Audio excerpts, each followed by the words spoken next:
Hey everybody, this is my top 10 of the best Zelda dungeons ever created in the whole Zelda series. I know that quality also depends on tastes of each gamer. Everyone out there got his own understanding of a good or bad dungeon. That's why I thought about different categories to restrict this problem concerning matter of taste. It's impossible to score these dungeons in all objectivity, but I've done my best. I'm going to introduce you the 5 categories now.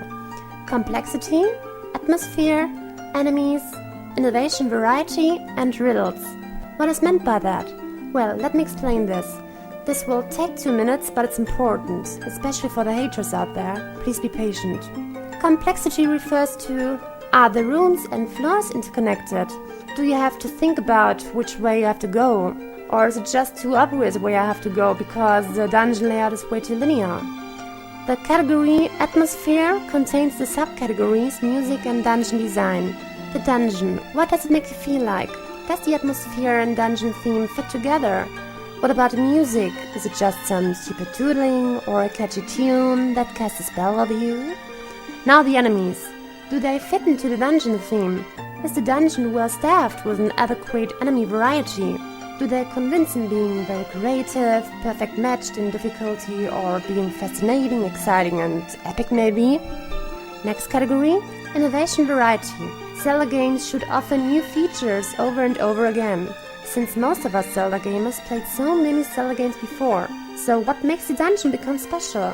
Does it convince by being located in a special place, uncommon for a dungeon? Or can there be found an extraordinary item which opens up new possibilities? Does the dungeon enable different experiences and variety, or do we have to solve the same puzzles and probably unspectacular floors again and again? At last, the riddles. There are some really tricky riddles in the whole series.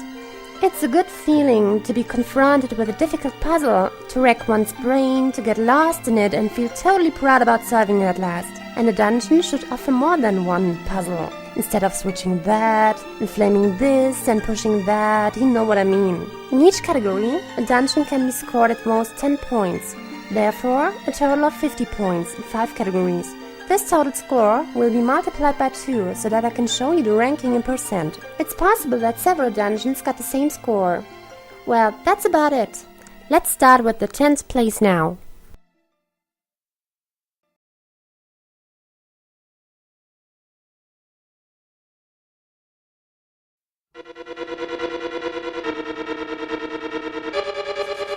Well, it's hard for SNES games to create the same atmosphere as a next-generation game, like on Nintendo 64 or Wii of course.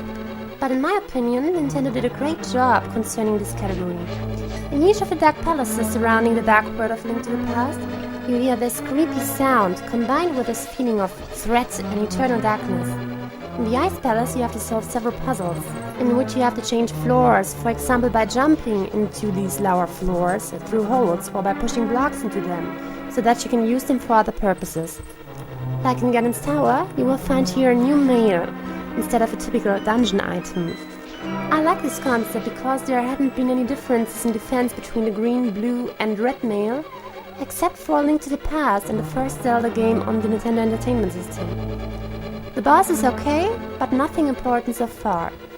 In contrast to the other titles of the Zelda series, A Link to the Past is convincing by being more difficult than other Zelda games, also in this dungeon.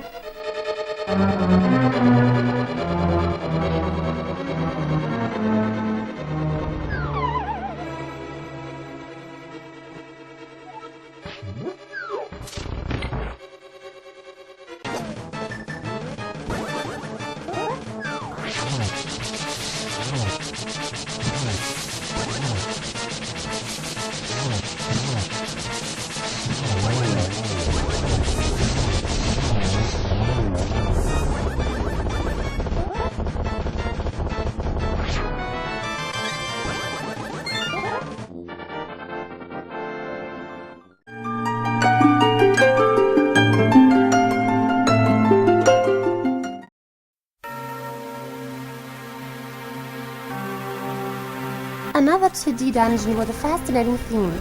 In my opinion, Sky and Ice locations are radiating a special atmosphere, mostly majestic and impressive. This dungeon is convincing by its special length and innovative layout. Once you have found the big key, after surrounding the palace on the clouds for a while, you're expecting behind the boss door at the end of the dungeon. But what you find there is the entrance to the second part of the dungeon, being inside of this palace. Great surprising moment.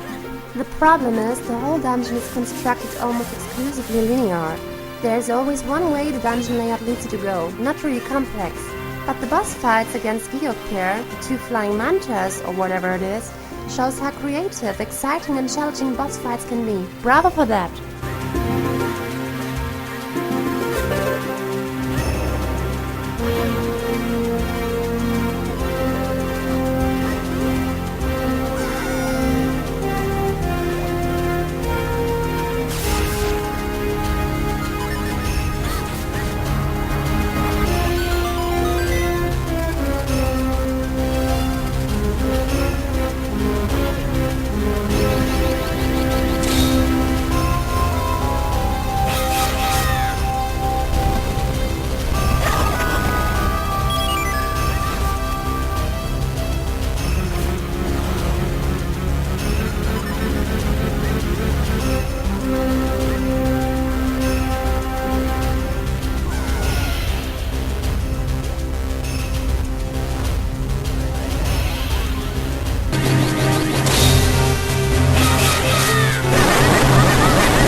Skykeep, the last dungeon in Skyward Sword and the only dungeon there located in the sky.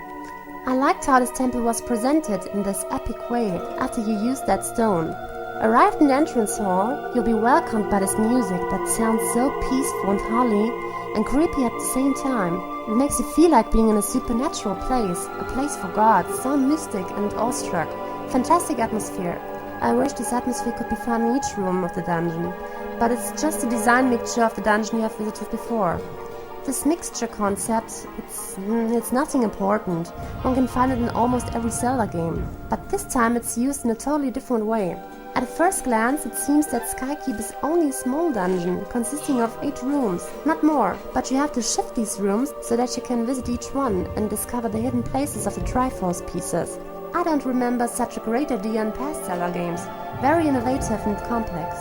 In addition to that, the puzzles you have to solve in each room are disturbing. In a positive way, of course, more difficult than previous ones in the whole game. But it's disappointing that you don't have to fight a boss in the end. It ends all of a sudden. What a pity.